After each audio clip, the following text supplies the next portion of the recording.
All right, welcome in college football week 13 here of the season, and it's getting fun. And we got 5 games that we're going to break down for you here today. 5 pretty big games here. SEC, Big Ten, of course, Indiana, Ohio State, not to mention the Big 12 with BYU and Arizona State. Plus, we'll take any questions on games you guys want to break down.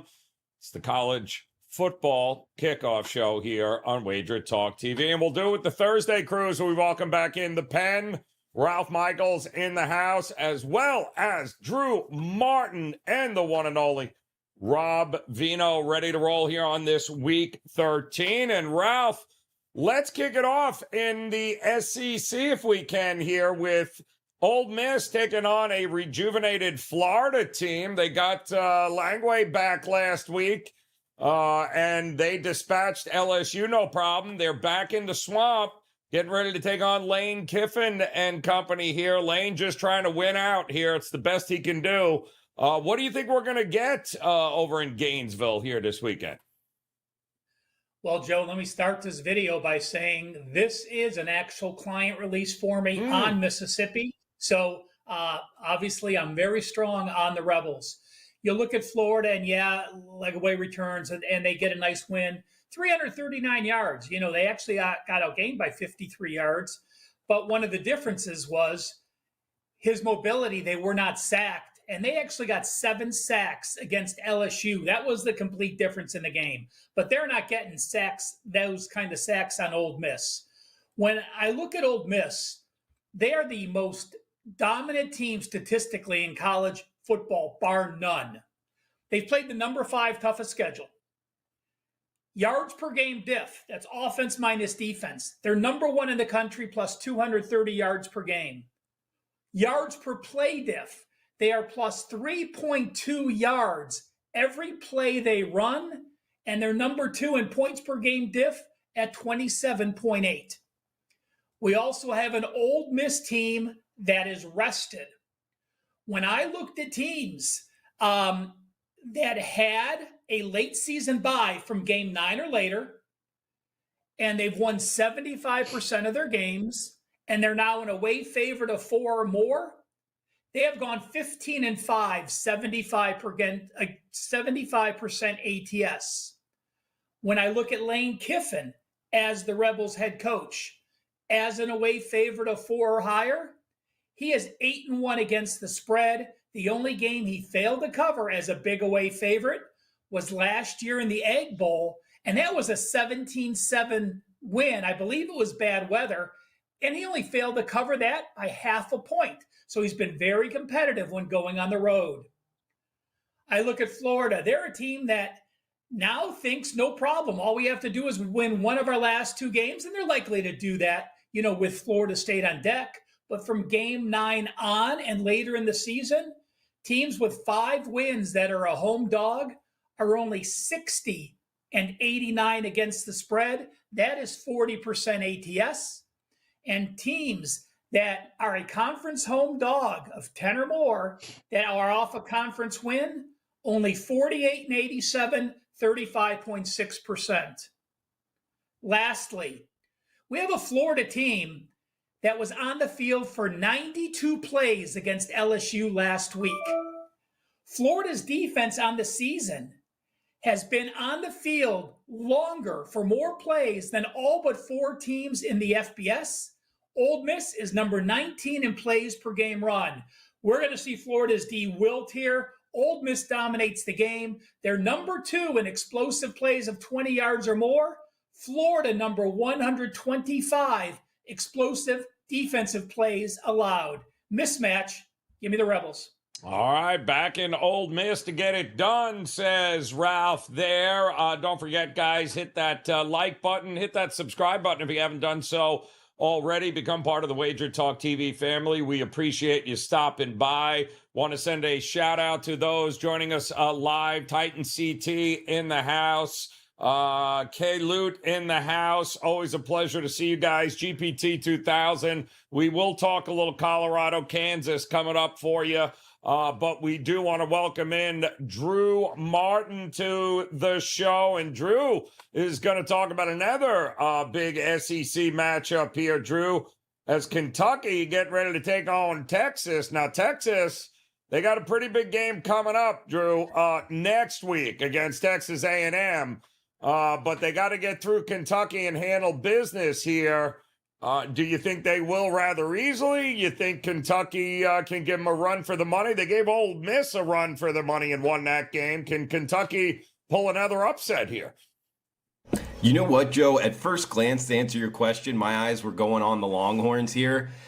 But to how you just ended that intro, Kentucky did give Ole Miss a little bit of a run. And look at their schedule. They also gave Georgia all they could handle, losing by 1 point.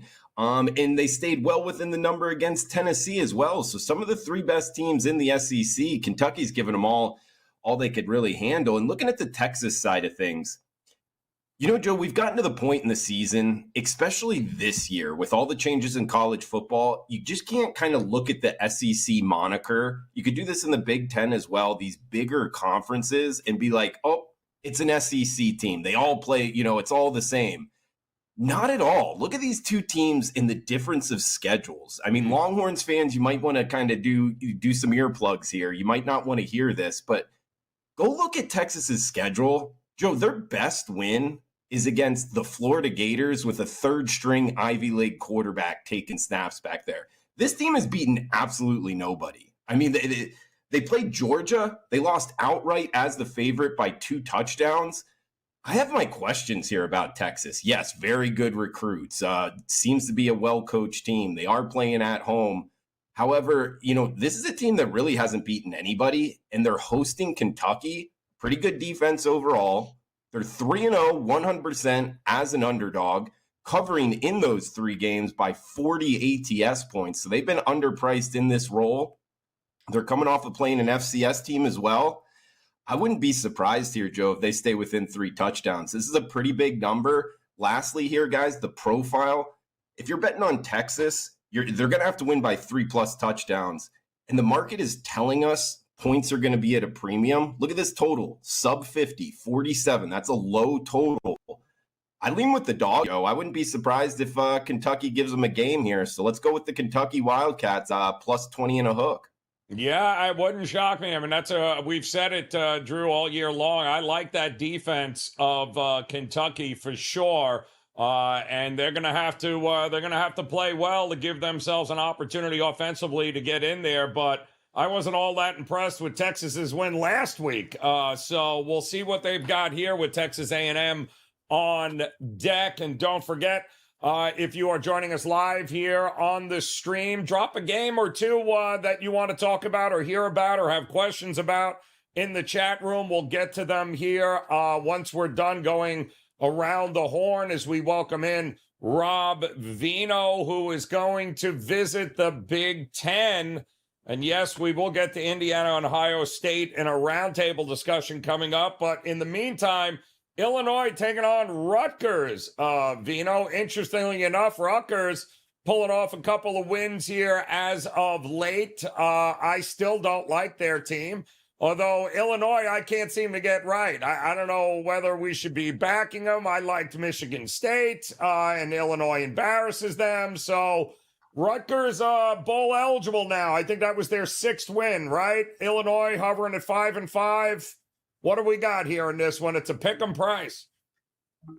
Yeah, rightfully so. Right, Joe? Yeah. I mean, try to differentiate these two. You just can't do it. They're like mirror images. But let's go through some stuff. You talked about it. Each side is now qualified to be in a bowl game. Illinois 7-3, Rutgers 6-4.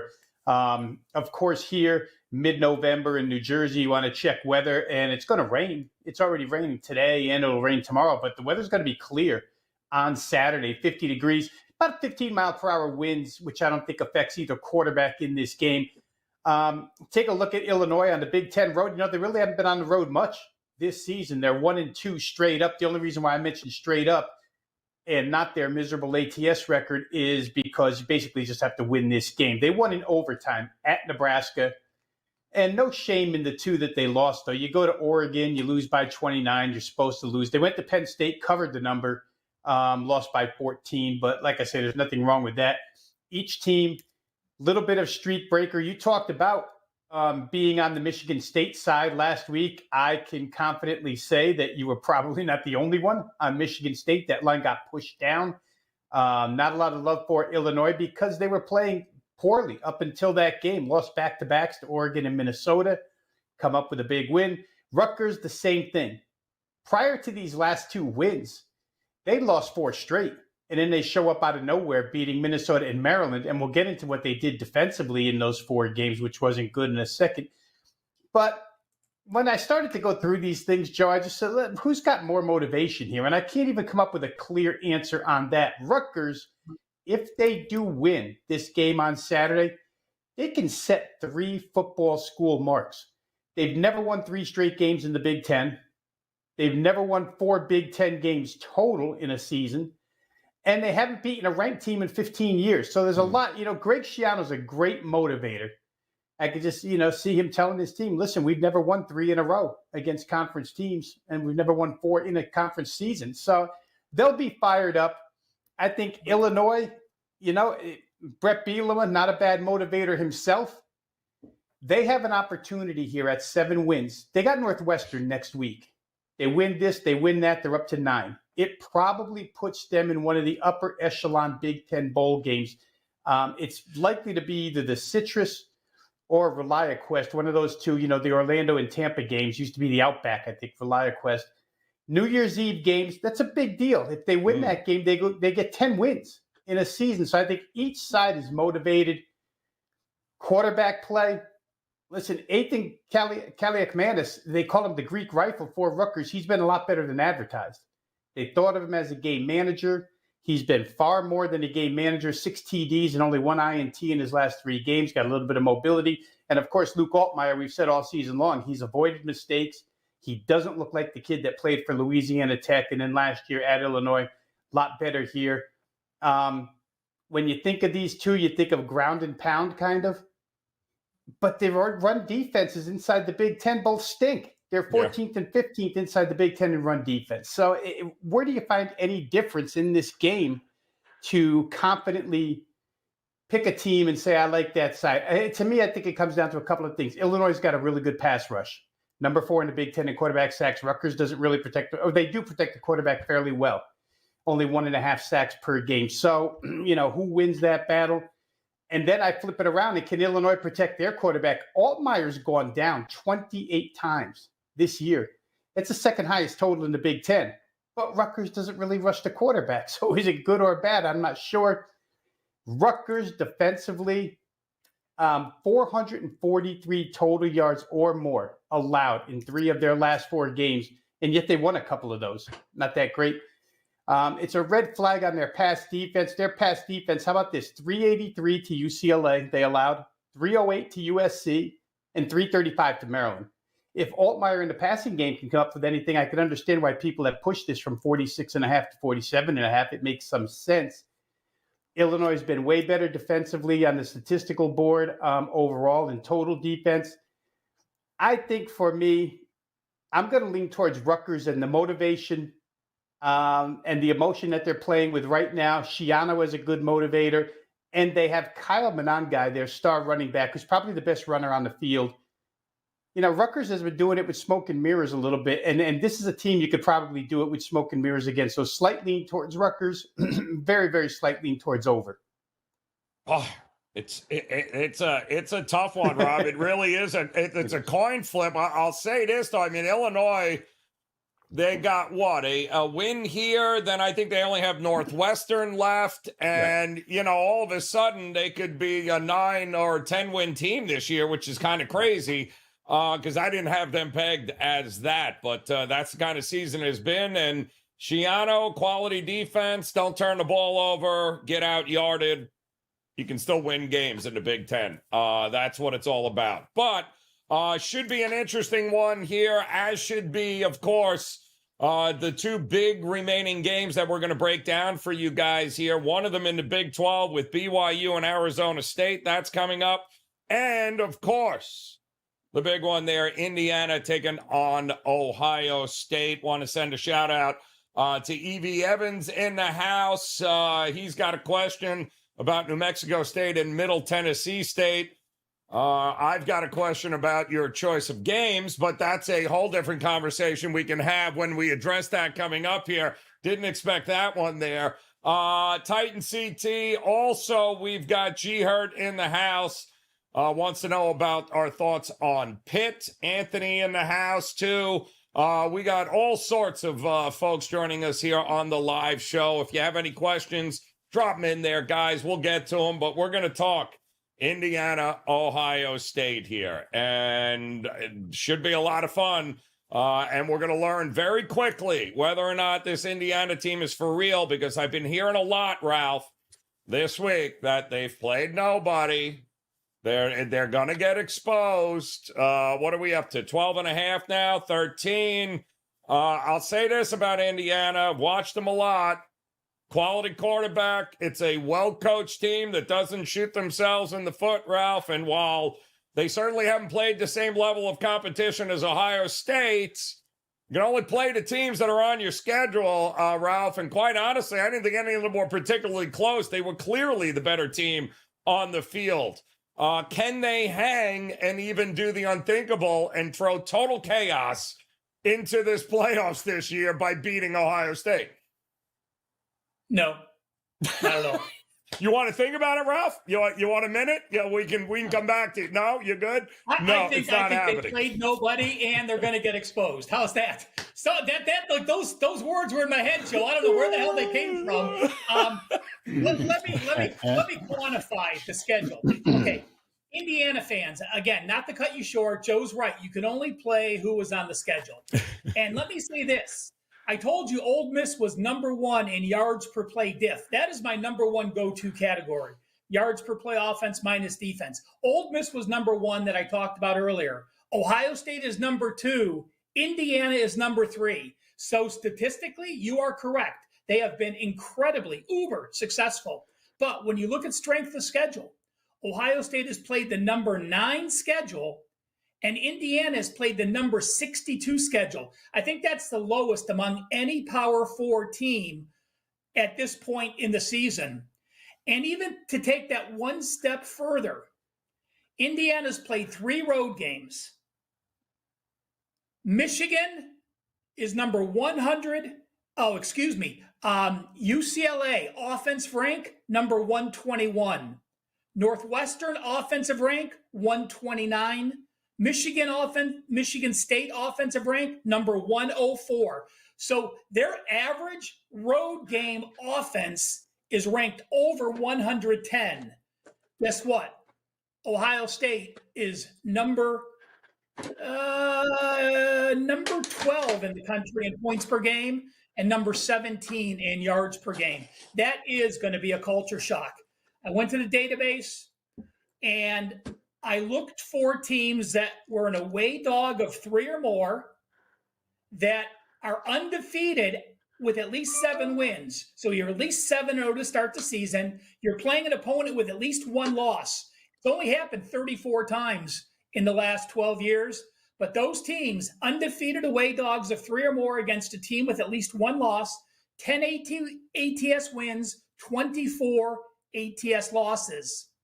When I looked at 2 AP top 10 teams and one was a double-digit favorite, that double-digit favorite has gone 7-3 ATS since 2011. Again, so it only happens maybe once a year in that case. So I will say this, those AP top 10 double-digit favorites are 9-1 straight up. The 1 loss was Ohio State against Michigan State back in 2015. But again, that was a completely different team.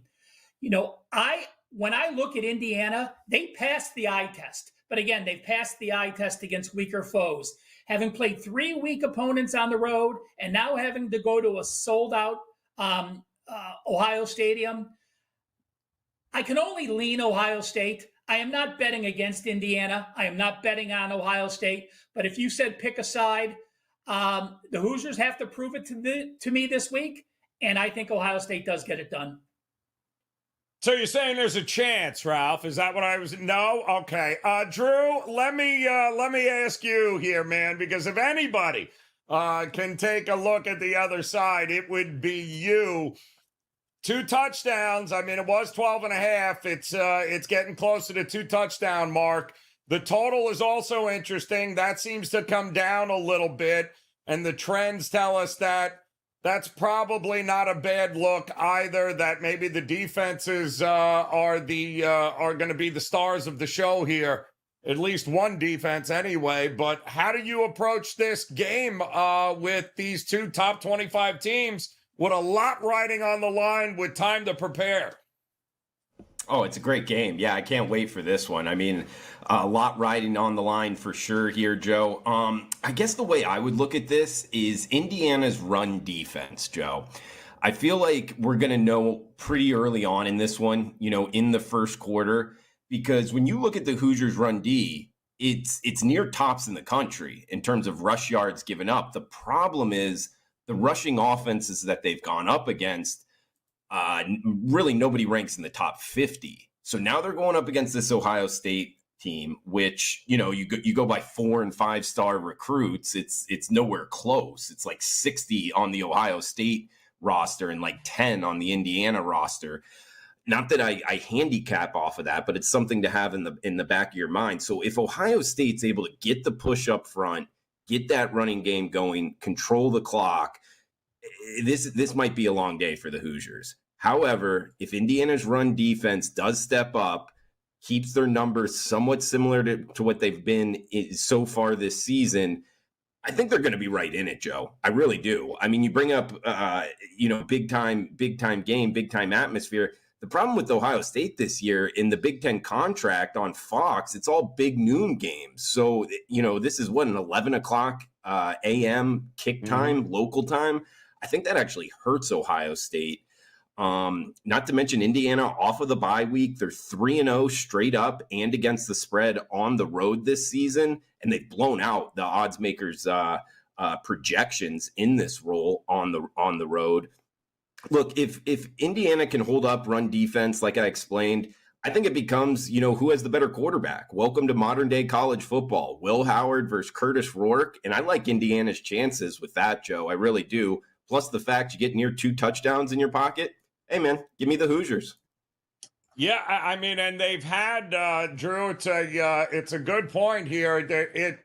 There are a couple of scenarios that could play out, certainly here, Rob Veno, where we could say, hey, Ohio State's got a few different ways to beat you here. Indiana, maybe not so many options, but it's an elimination game for Indiana, and they've had 2 weeks to prepare. I mean, this is one of the best college coaches we've seen in a long time. Saban disciple of sorts here, and I don't think it's going to be the atmosphere is going to be an issue. I think he's going to have these kids ready to go. The question is the talent on the field. Can they hang, Rob Veno? Can they hang with this Ohio State team?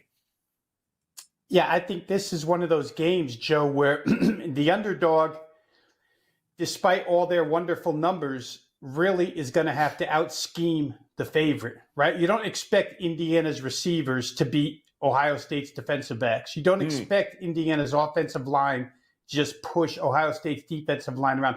Ohio State, for what it's worth, since that 32-31 loss to Oregon, their defense has given up 2 touchdowns in 4 games. It's athlete-wise, Indiana's not going to come in there man-on-man and win that game. It's on Cignetti and his staff to out-scheme this team, to show them stuff, Ohio State stuff that keeps them on their heels. And I don't put it past him.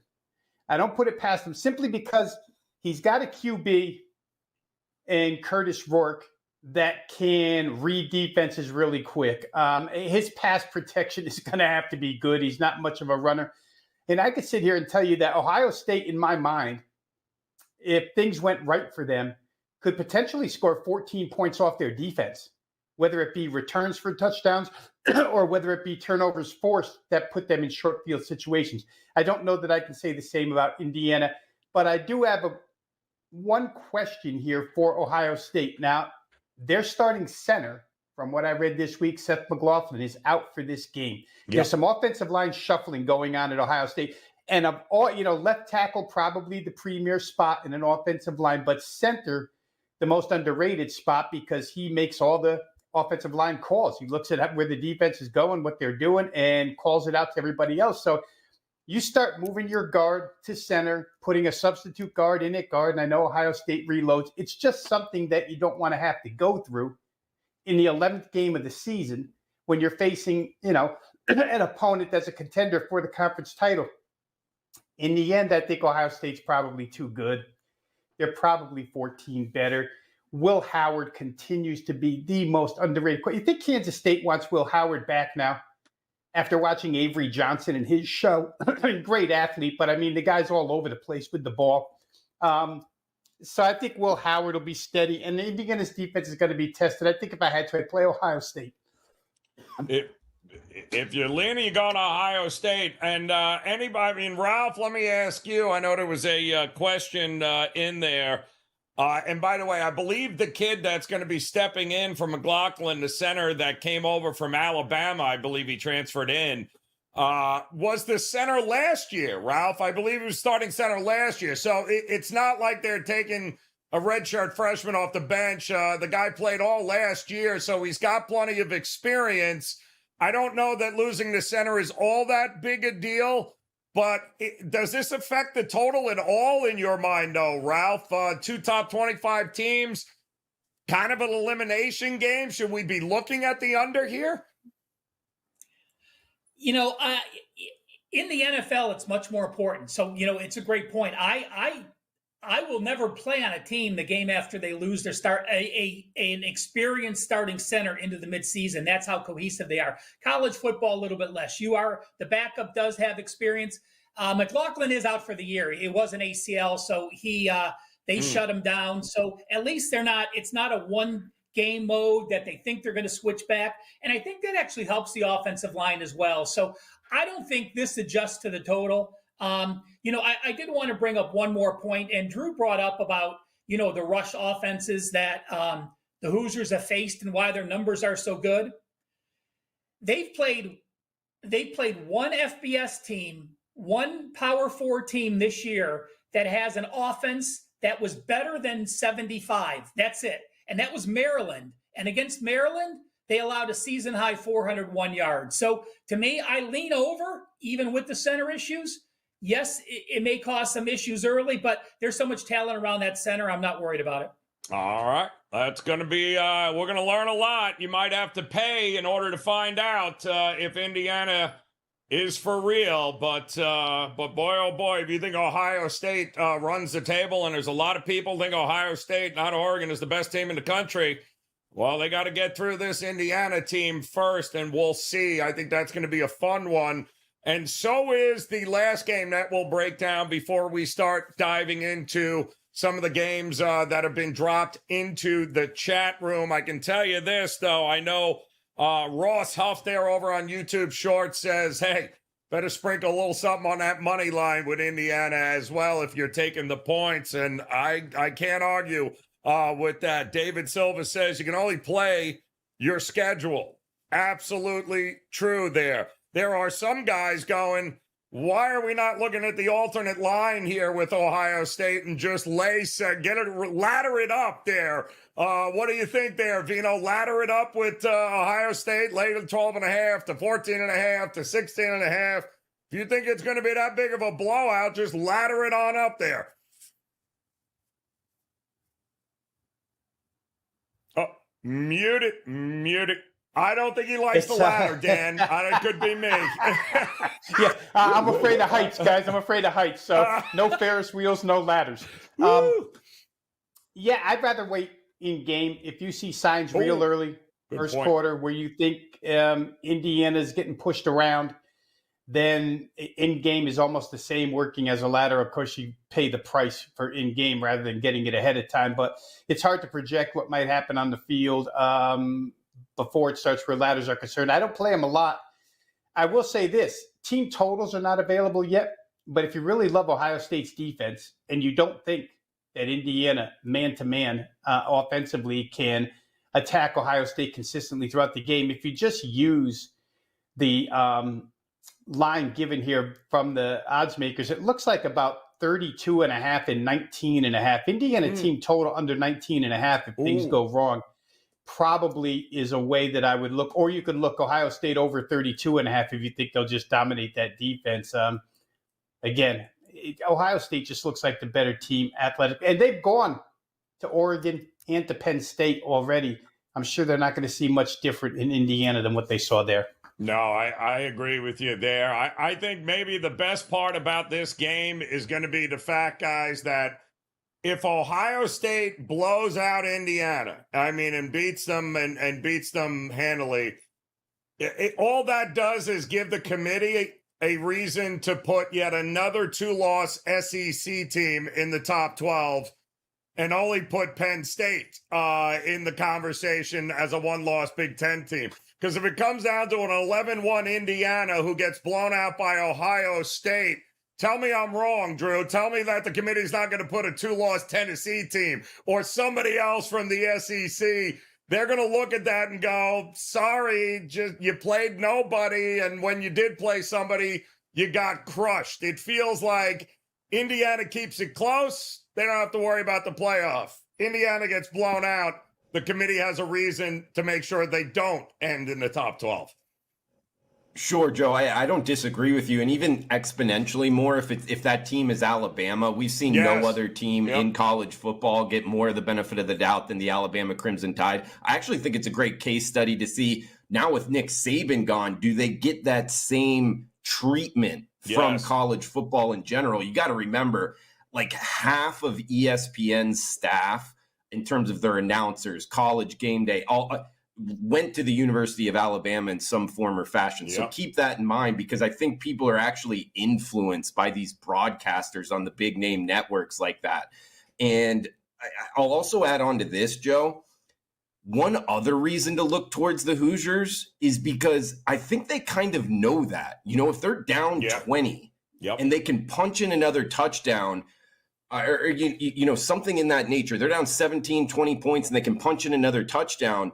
I think that, one, that's the quintessential backdoor cover here, Joe. And two, when it does come down to that and they're 11-1, they might get the benefit of the doubt there if they were like, hey, we're within 2 scores, to put in an Indiana from the Big Ten over a 2-loss SEC team. That could all come into the mix here, into this equation. Yeah, it's. I feel like this game is going to be pretty big when it all comes to what happens there at the top 12 there, Ralph, because they're always going to side SEC over Big Ten. I hate to break the news to everybody, but that's just a reality. Yeah, do you think that the Big Ten commissioners calling up Ohio State and said, let Indiana stay close so we can get 4 teams and fill our coffers with all this playoff money? A lot more money involved there, that is for sure, but just feels like any reason they can, they'll find a ways to put in a 2-loss SEC team. All right, so we got another game. How about the Big 12, the Forgotten Conference, which also is in the midst of total possible chaos here with a whole lot of teams battling for a opportunity to win the Big 12. And I don't know, who had BYU, Arizona State, this big a game in week 13 of the college slate to determine what's going to happen with the Big 12 championship, because that's where we're at right now. BYU losing at home in Provo last week to Kansas. Everybody keeps waiting for the wheels to fall off Arizona State, Ralph, and they don't fall off. They just keep winning games. Took on Kansas State, beat them in Kansas State. Now they're home laying a field goal. Do you trust BYU to bounce back here, or does Arizona State just keep winning games that everyone seems to think they shouldn't win? Yeah, well, if there wasn't this guy over at Indiana as the head coach, I would vote for Kenny Dillingham as coach of the year. It took him 2 seasons to get rid of the train wreck of what Edwards caused, but you watch Arizona State now. They are physical on both sides of the ball. They are just a solid team, running for 191 yards per game and 4.6 yards per carry. Defense allowing 138 yards per game and 3.8. Those are the kind of numbers I want to see for a team I'm taking at home. Now, we have to remember this. I've talked about this on shows for years, as Rob and Drew have as well. Historically in college football, you lose that first game and you're a team like BYU, you're out of it. Your bubble is burst. This is now a flat spot. there's no chance in hell you're making the playoffs as a BYU team with one loss going against the Big Ten and Big 12. But this one loss does not hurt them at all. The loss last week against Kansas, they can write it off. They run the table against Arizona State and Houston, and they win the playoff. They are in the college playoffs as the Big 12 champions. So, again, the numbers of the bubble bursts and off the first loss of the game, you have to throw those out this year with the 12 teams playoffs. You know, I actually like the BYU team. I did it early, and then I watched them a couple times, and again, they're nothing flashy. They're a team that runs the ball 35 times a game. Their offensive and defensive rush numbers are about the same. You know, their sacks are the same on both sides, but they just don't make a lot of mental mistakes. They keep themselves in the games, and they pull out the wins. So, I look at it, and I originally liked Arizona State a little bit, but I think BYU off the loss, it actually helps them. I think Arizona State off that upset win against Kansas State hurts them. So I'm looking at that flip-flop situation. Off a home loss as a home favorite, win as a home dog. They match up the next week. And I did pull one thing out that let me get to my note. I closed my note down for some reason. When you look at teams that were ranked in the top 20 and lost as a home favorite, and they're now an away dog from game 8 or later. So we're in the second half of the season. You were a ranked team. You lost as a home favorite. Now you're an away dog. Joe, those games have gone 2-24. Oof. That's 7.7% to the over, 92.3% to the under. So keep that in mind this game. Top 20 teams lose with defense, lose and come back with an inspired defense. I look at Arizona State's defense. I look at BYU's defense. To me, under is the way to go in this game. Interesting, Ralph, because and that's an interesting take because I'm seeing if I'm Arizona State at home this year, Ralph, looks like I don't think they've scored less than 27 points a game. Are you that confident in BYU to be able to limit them? Well, again, UCF, Utah, Kansas, Mississippi State, and Wyoming. You know, this BYU squad is actually number 12 in the country, holding foes to 83 yards per game under their average. So to me, the Arizona State offense is actually underperforming. They're actually number 69 with averaging only 6 yards per game more than their opponents allow. So I think the Arizona stats are more impressive because of who they played. Again, a closer to an Indiana type schedule. Right. Okay. Well, there you go, Drew. What are you thinking, man? Would you pick a side, a total in this one? This game's going to go a long way into deciding, and anything can happen, it appears, in the Big 12. The scenarios are all over the place on who's going to end up playing for the title and already automatically punch their ticket. But have you looked at BYU, Arizona State at all this year? I mean, it feels like a lot of people have gotten both these teams wrong. Yeah, I would agree with that, Joe. I mean, and yeah, I've watched both of these two teams. In Arizona State, they've really come on. You know, even it was like week earlier in the season, they played Texas State. People might remember, I believe it was a Thursday nighter. Mm-hmm. And they were actually an underdog in that game. And like the whole world was on the Texas State Bobcats. And I'm like, man, Arizona State, you know, I've seen them play a couple times. Kenny Dillingham, their head coach. He's a Gus Malzahn disciple, kind of runs a little bit of the same offense there. Good coach overall. Sure enough, they won that game. And they've been a pretty good moneymaker here, Joe. Now they're at home, -3 flat. They're 5-0 straight up and against the spread at home. It's a tough place to play there in the desert. And BYU, I feel like they're kind of falling off a little bit. They're off their first loss. I actually like Arizona State, -3-point favorite. If it ain't broke, don't fix it, Drew. I'm kind of with you there. Rob Veno, what are you thinking about in this spot here? And are any of these one of these two teams winning the Big 12? What do you think here, Veno? I mean, are they that good, or is just the Big 12 that much parity? It's got to be that much parity, right, Joe? Because none of these teams, neither of these teams were expected to be in the positions that they are. Credit to the coaching. Credit to the protection of the football. A lot of credit, Drew just mentioned Kenny Dillingham. And just take a second, when he entered as an offensive coordinator, I think he was like 27 or 28 years old, considered a young offensive whiz under the wing of Gus Malzahn, ran with a lot of pace. Mm-hmm. Everywhere he went was pace, pace, pace. And he must have looked at his team this year and said, the heck with pace. We're much better if we slow it down and shorten games. These two teams, and this is going to go to Ralph's point about the trend that he threw out there with unders in this particular situation.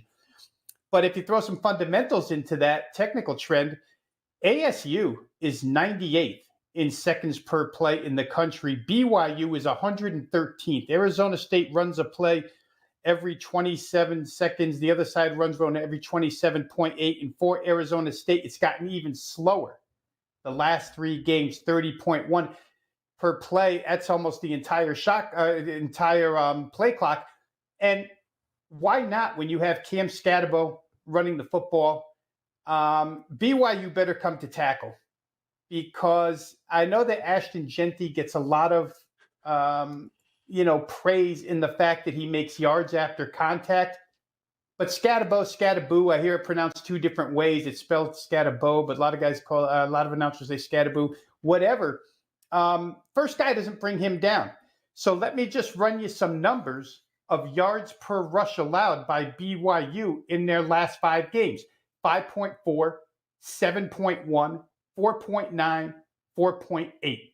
The other game was against Utah. They only allowed 3.8. But teams that can run the football have run it against BYU. And I think they use tempo, much does Arizona State, to stay in games.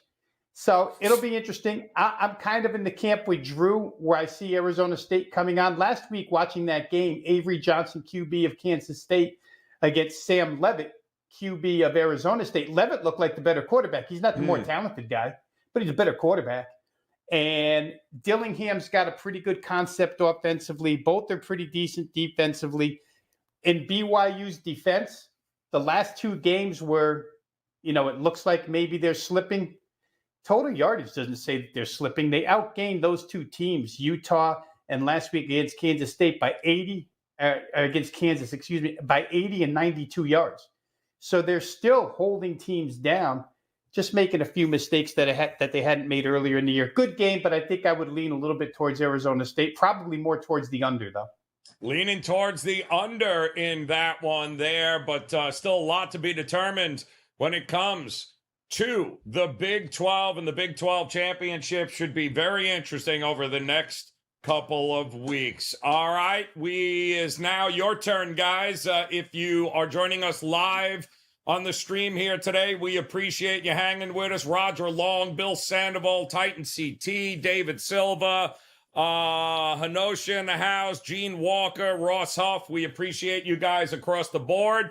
If you have a game that you want to run by these guys, get their thoughts, drop them in the chat room. And if you're watching on the replay, go ahead, drop them in the comments section, as we'll be answering all your questions right up until kickoff on Saturday. Don't forget, do the thing with the buttons too, the like, and you know how that all works. All right, let's dive into some of these games. Bill Sandoval wants to know on whether or not Army is staying within 14 and a half damn points of Notre Dame. Rob Veno, I don't see how in the hell. Didn't we just see this against Navy with Notre Dame? Wasn't this the same damn game? And it didn't work out well for Navy. A lot of money coming in on Army. It feels like Notre Dame is the public darling here, but the public's not always wrong, Veno. No, and you took the words out of my mouth. We kind of saw it with Navy, right? Navy and Army comparable this year. I think the difference, the separator here has been Army's been a little bit better defensively, but it's still the same game.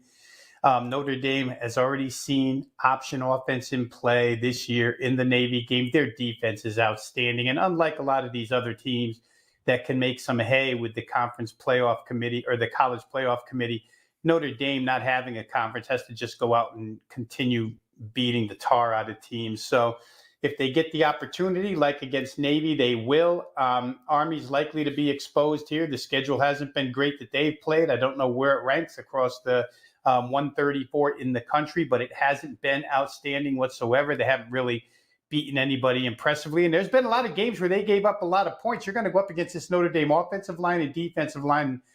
I know a lot of the handicapping I do is done through trenches, and the trench play here should really favor Notre Dame. You wonder, because Army is kind of that one-trick pony that needs to have controlled drives. If you can't get a 13, 14-play drive against Notre Dame, you're not going to come close, and I don't know that they can do that. Joe Daly can throw the football a little bit, but to me, Navy is the more passing effective team with Horvath than Army is with Daly. I mean, you're splitting hairs there, but I think Navy's a little bit more effective in that, and they'll go to the pass a little bit more. Army really needs to run and have long drives to end up getting in the end zone, and I don't know if that happens here. Ralph, any TNA in the Army Notre Dame game of interest? I don't know if you came across anything while handicapping this game during the week, but it feels like Notre Dame's already prepared for the triple option with Navy. It just feels like what surprises is Army going to throw at Notre Dame? It's at Yankee Stadium, for those that don't know, which is ironic here, Drew. It's not a home game one way or the other, but it also kind of feels like maybe if you think Notre Dame runs away with it, Drew, what do you think? Team total under in this game here? Maybe fade Army moving the ball and scoring a ton of points like they've done on just about everyone this year? That's what I was looking at. I think Notre Dame could have some success, Joe. On defense, I mean, Rob brought up and yourself brought up, against the Navy. I know it's not the same offense, but there is option principles there. So, yeah, if you need something, I mean, I think it's cool. I like that college football plays these games in baseball stadiums. I kind of like that aspect. So I'll definitely be watching, and I might get there with Notre Dame. Don't love the number, particularly against the military academy with the season that Army's had. But I kind of like the Irish in this situation. I'll throw out another one. I know somebody asked the question, New Mexico State and Middle Tennessee State, Joe, Conference USA action. This is right up my alley. I've watched more games of New Mexico State and Middle Tennessee State than I really should admit on the internet here. And Middle Tennessee State is bad. I mean, their quarterback's all right. He can kind of throw it downfield. He throws pretty footballs. But this MTSU, the talent they have on their roster is just not very good. I know it's a tough trip for New Mexico State, Las Cruces, New Mexico to Murfreesboro, Tennessee, and New Mexico State's back-to-back road games. They just played an SEC team. But I just think top to bottom of the roster here, Joe, New Mexico State's the better team. So overall, I mean, catching points too? I like them on the points, but even more so the money line. I think the Aggies take this. Give me New Mexico State. Yeah, I mean, it's both teams, look at 7-8 losses here. You're right. I mean, both teams have some issues there. But to your point, that quarter, Nick, is it Vadiano? I think he's an Italian kid, right? Isn't that him? Yeah. The kid has actually been pretty good, but, the problem is he also throws the ball a lot to the other team. So feels like an over, too, there, Drew. But yes, and yes, Dan, I'm very impressed, Dan, that you even found the logos for this game, to tell you the truth. I didn't think the game was even listed, but congratulations there, Dan. That was well done. And that was for, I believe, was it Evie Evans in the house asking for that one? You guys are welcome. We will scrape the bottom of the barrel for you for sure. What do you got, Ralph? I don't have any TNA in Notre Dame. I was just going to comment on Rob's. On the strength of schedule I use, Rob, they are number 120. That is Army this year, strength of schedule. So only 14 teams have played a weaker schedule. And again, this is their first group of 5 team. The most physical team they've played all year is, I don't know, Air Force, North Texas, East Carolina. There really isn't one. So you're talking the weakest of the week. But, Joe, I have to rewind 1 second. Sure. My head sort of blew up there. I wrote this down, November 21st at 2:01 p.m. Rob Veno gave out an under? Yes. And he supported with it. Yeah, leaning it twice today on the show. Veno has mentioned unders here. I did not expect or see that happening by any it's Ralph's stretch birthday. here. I got to support him. I was going to say, my goodness here, Veno. Just want to make sure that you are feeling okay. That is for sure. All right. One other game I know that was mentioned in there, Dan, I believe was the Pittsburgh game. And wanted to know whether or not we thought, was it Pittsburgh? How many are they getting now? 8.5, I think was the last time that I saw. I'm still pissed at Pittsburgh because they should have won that damn game against Clemson, and they gave it up there at the end. But man, oh man, I don't know. Rob Veno, do they come back here against Louisville? Is this something you think happens in a bounce back? Can I make everybody happy now, Joe, and Can just you say go over? Yes! Yeah, I think you have to go over. I mean, yeah, way to go.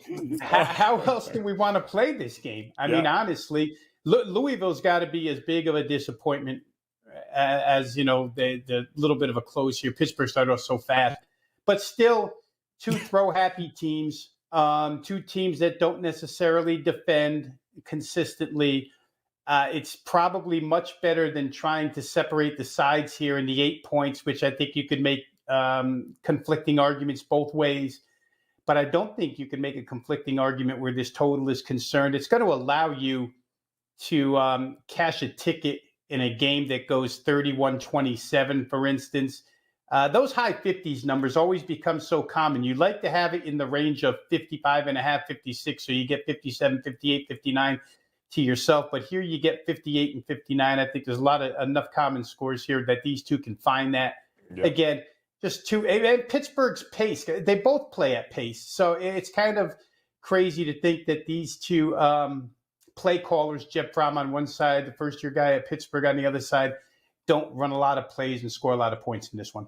Yeah, it's points, and more points. That was rough. Senior day at Pitt, man, and they melted down late. That was a rough one here. Now Louisville finally playing a home game after what feels like a month and a half there. And I can't remember the last time it feels like they had a home game. I think it was Miami.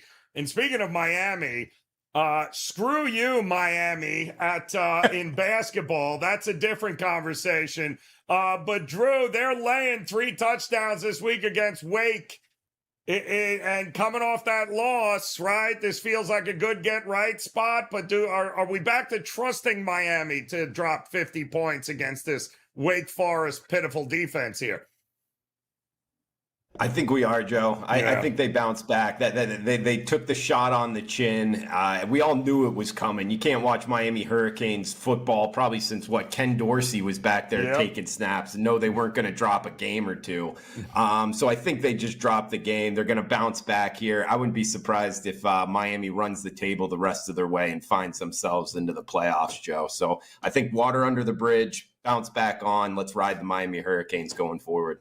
All right, love it. Ride the Canes there, just not in basketball, Ralph Michaels. Yes. I'm going to add one bit of TNA to Drew's Miami pick. Sure. Teams with a late bye, game number 9 and later, and now they're home, a home favorite of 6 or more, like Miami is. Right. This applied to a couple other teams, the TCU and the Michigan as well. 88 and 50, 64% against the spread. So the late season buys for the better team have been very productive. Love it. All right, there we got it here, guys. Across the board, we'll be back again tomorrow with the college football show. 5 other games on the card, plus your questions that we'll be breaking down for you. Before we get out of here, Ralph, talk to us.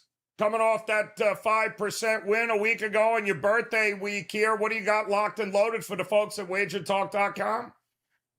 It's simple, guys. We have an incredible rest of the year football promotion. Get college football and the NFL from now through the Super Bowl. That special is loaded on everyone's page. I think that's the right way to take advantage as we get into this most exciting time of the football season. Love that. How about you, Drew? Locked, loaded, ready to head into this week 13?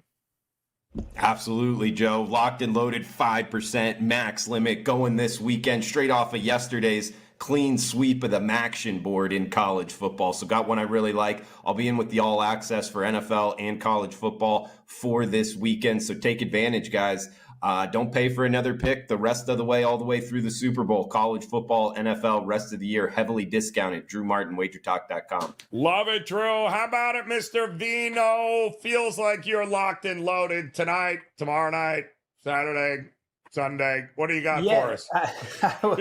I'll echo what Ralph said with these end-of-the-year deals. Remember that Thanksgiving week is right around the corner here. I know everybody's interested there. And for myself, end of year, college football, NFL football has been the best time of year for me. Some numbers put up on my homepage for how I ended last year in both CFB and NFL. So good time to take advantage. As for what's going on tonight, I'd rather, because I thought the card was stronger tomorrow night, Joe. So tomorrow night, Friday night action in college football, especially, we're going to have 4% best bet up there for you.